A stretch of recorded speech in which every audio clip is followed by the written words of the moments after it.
Oi, gente, eu sou Rodolfo Rodrigo, repórter do Brasil de Fato Pernambuco, e este é o programa Trilhas do Nordeste.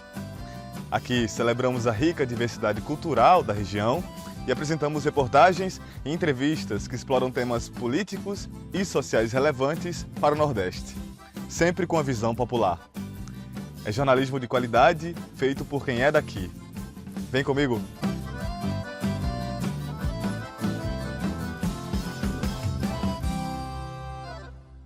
No programa de hoje, você vai conhecer uma região nordestina que pode se tornar patrimônio mundial da Unesco. Na conversa do Aqui Pra Nós, a gente vai falar sobre o Dia Nacional de Combate ao Abuso e Exploração Sexual de Crianças e Adolescentes. E no Balaio Cultural, a dica é de uma exposição que ilustra a vida de um grande artista pernambucano. No mês de março, a região da Chapada do Araripe, que abrange áreas sertanejas do Piauí, Ceará e Pernambuco, entrou na lista de candidatos ao Patrimônio da Humanidade da Unesco. A área notável abriga o Parque Geológico do Araripe, já reconhecido pela Unesco, e a Floresta Nacional do Araripe, a Podi, um dos últimos redutos da Mata Atlântica no Brasil. A Chapada do Araripe também tem uma grande importância arqueológica. Foi nessa região que os fósseis do Ubirajara jubatus, o dinossauro brasileiro carnívoro, foram descobertos incrustados em pedras de giz. Confira na reportagem. Já pensou em conhecer um dinossauro completamente nordestino? Ou então rochas datadas de 110 milhões de anos que explicam parte da transformação geológica da Terra? Entre os estados do Ceará, Pernambuco e Piauí, a Chapada do Araripe esconde uma riqueza de histórias e registros arqueológicos. Reconhecida como um acidente geográfico de grande importância científica, por estar localizada em uma bacia sedimentar rica em depósitos de fósseis bem preservados, a Chapada do Araripe pode se tornar um patrimônio mundial pela Unesco. Segundo Alisson Pinheiro, diretor do Museu de Paleontologia do Cariri, essa iniciativa representa um marco significativo para a região, destacando sua importância geológica, arqueológica e cultural. A gente tem os geossítios que expressam algumas das características geológicas mais marcantes da região.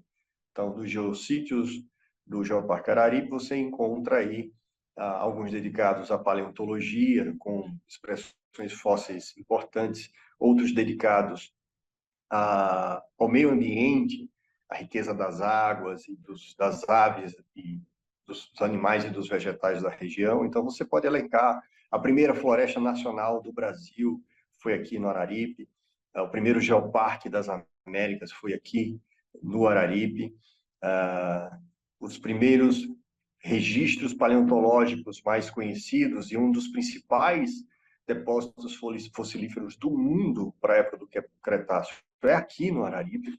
E, além de tudo isso, esse é um berço cultural extraordinário, por causa da história do planeta no Araripe. Você tem uma história de colonização de povos originários muito antiga aqui, que deixaram marcas que são expressas em paredões, mas também marcas expressas na cultura do povo, nas manifestações culturais, na linguagem, no artesanato, em várias coisas. Com mais de 180 milhões de anos de história, a Chapada do Araripe preserva registros únicos da formação da Terra, bem como vestígios arqueológicos que revelam a presença humana ao longo dos séculos. O Museu de Paleontologia mantém projetos de escavações permanentes de fósseis em toda a bacia do Araripe e a coleta sistemática de fósseis nas frentes de escavações do calcário laminado nos municípios de Nova Olinda e Santana do Cariri.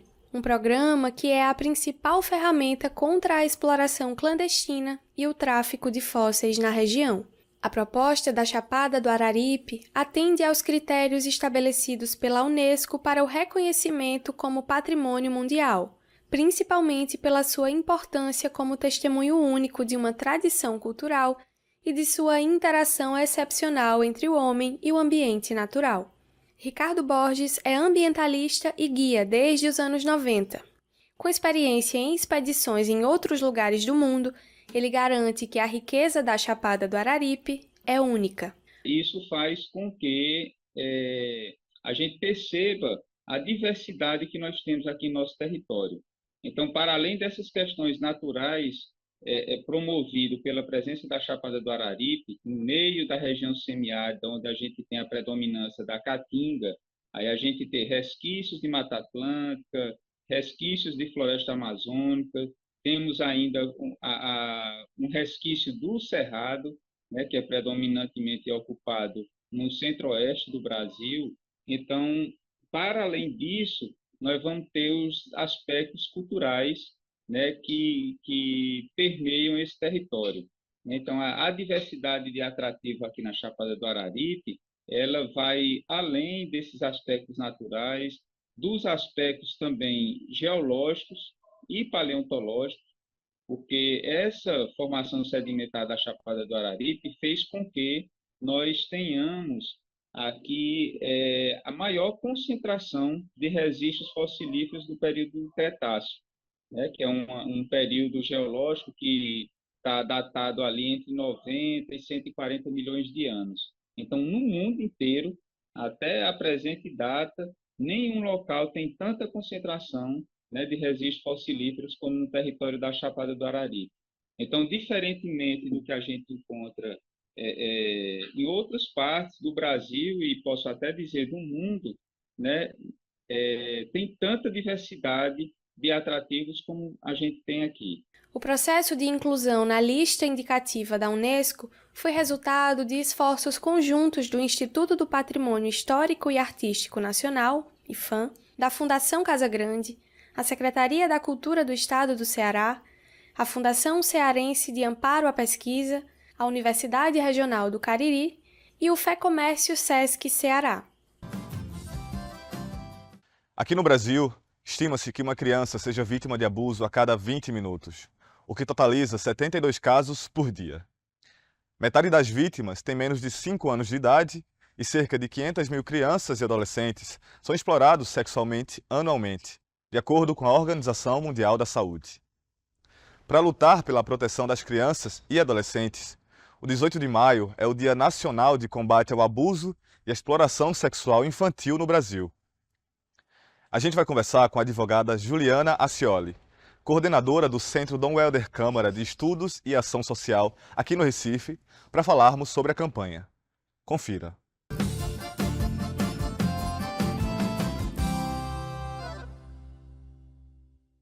Oi, gente! Estamos aqui hoje com Juliana Acioli, que é advogada popular do Centro Dom Helder Câmara de Estudos e Ação Social, o SENDEC, aqui em Pernambuco, para discutirmos hoje sobre o Dia Nacional de Combate ao Abuso e Exploração Infantil.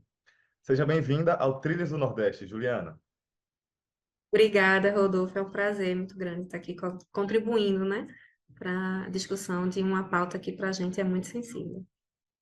Juliana, quando a gente fala em abuso e exploração sexual de crianças e adolescentes, o que vem à cabeça são os casos de estupros e abusos, que nós já aprendemos que, na enorme maioria dos casos, a violência é causada por homens dentro da própria família ou próximos à família da vítima. Mas eu gostaria que você nos apresentasse também quais outros casos se enquadram como abuso e exploração sexual de crianças e adolescentes. Mas hoje eu acho que é importante a gente trazer para a ambiência da violência sexual os crimes que envolvem o ambiente cibernético, né? Então, a gente vai ter a pornografia digital, a gente vai ter a própria exploração para fins sexuais, né? Dentro do ambiente cibernético, e o próprio abuso sexual também dentro do ambiente cibernético. Então, essas duas categorias, elas ainda persistem, né? Mas agora para um outro tipo de difusão, né? Que envolve um cenário de criminalidade, inclusive de crimes internacionais, que a gente sabe que a rede ela tem essa abrangência, né? E principalmente quando a gente pensa que as redes online a gente não vai ter essa regulação, que é o que a gente vem tratando e debatendo já há tanto tempo aqui no Brasil, da regulação do uso da internet para proteção, né? Bom, nós sabemos que há pessoas, principalmente homens, que são pedófilos, né? Mas também há casos de familiares que expõem meninos à pornografia muito cedo. E existem famílias que casam seus filhos muito cedo. E ainda há casos de famílias que fingem não ver suas crianças e adolescentes em situação de prostituição. Como é que uma sociedade convive de olhos fechados para esse quadro, e, ao mesmo tempo, se revolta com qualquer tipo de exposição das crianças à sexualidade. Eu acho que a primeira coisa que a gente tem que pensar é que não há como a gente desassociar a violência sexual, seja ela quando as vítimas são meninas ou quando as vítimas são meninos, de uma herança patriarcal que a gente tem. Então, os nossos corpos, né, de mulheres e de homens, eles têm uma função dentro desse patriarcado, de como eles são objetificados, são usados. Então, é natural, digamos assim, existe uma naturalização de que esses corpos, mesmo de crianças e adolescentes, eles não sejam usados para abuso e exploração sexual. E aí eu entro, que eu acho que é uma grande problemática que a gente não para pensar, é como que esses corpos dos meninos, eles não são protegidos. Então, em termos de dados, a gente tem um quantitativo absurdo de meninas, né, que sofrem violência sexual, enquanto que meninos, o índice que a gente tem de denúncia é muito baixo. Mas a gente sabe que existe violência sexual. Acontece que o que seria violência sexual para meninos é considerado, numa grande parte, uma iniciação sexual.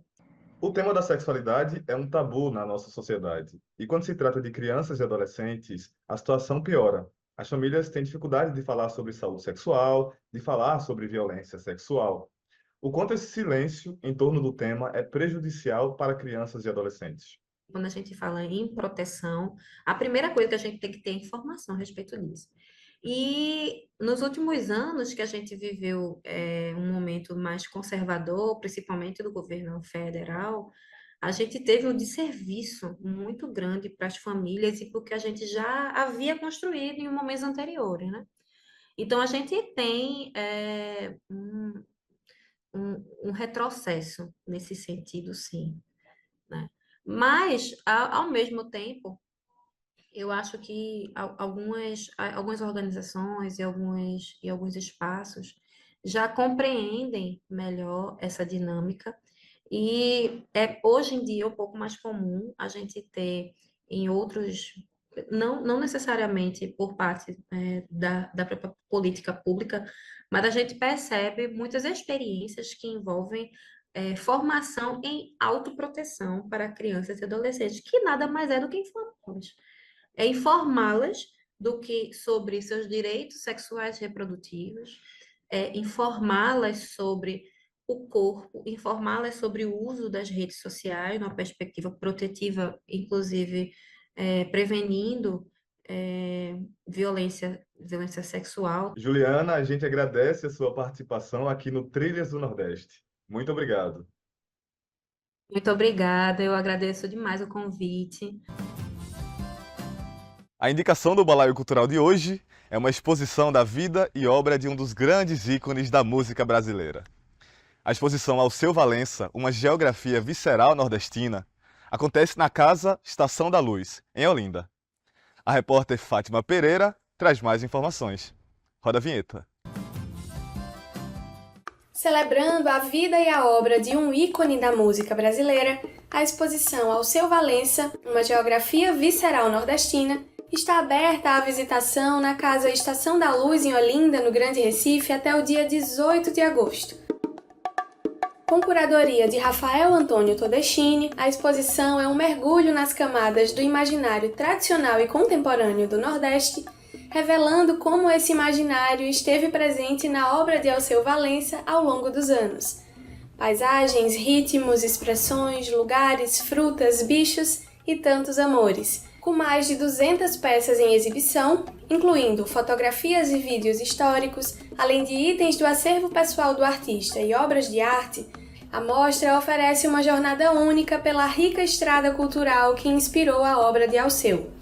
Os visitantes poderão explorar essa narrativa até o dia 18 de agosto, sendo de terça a sexta, das 10 às 17 horas, e aos sábados e domingos, das 10 às 14 horas. Os ingressos custam R$10 a meia entrada e R$20 a inteira, e podem ser comprados de forma online na Simpla ou na Casa Estação da Luz, que fica situada na Rua Prudente de Moraes, número 313, Carmo, Olinda. Nos encontramos na semana que vem em mais uma edição do Balaio Cultural. Até lá! E o Trilhas do Nordeste está chegando ao fim. Muito obrigado pela sua audiência. Você assiste esse e outros episódios nos canais da TVT e do Brasil de Fato Pernambuco no YouTube. Você também pode enviar sugestões de pautas para a gente. É só falar no e-mail pautape@bdfestados.com.br. Até semana que vem, toda segunda-feira, às 7h45 da noite.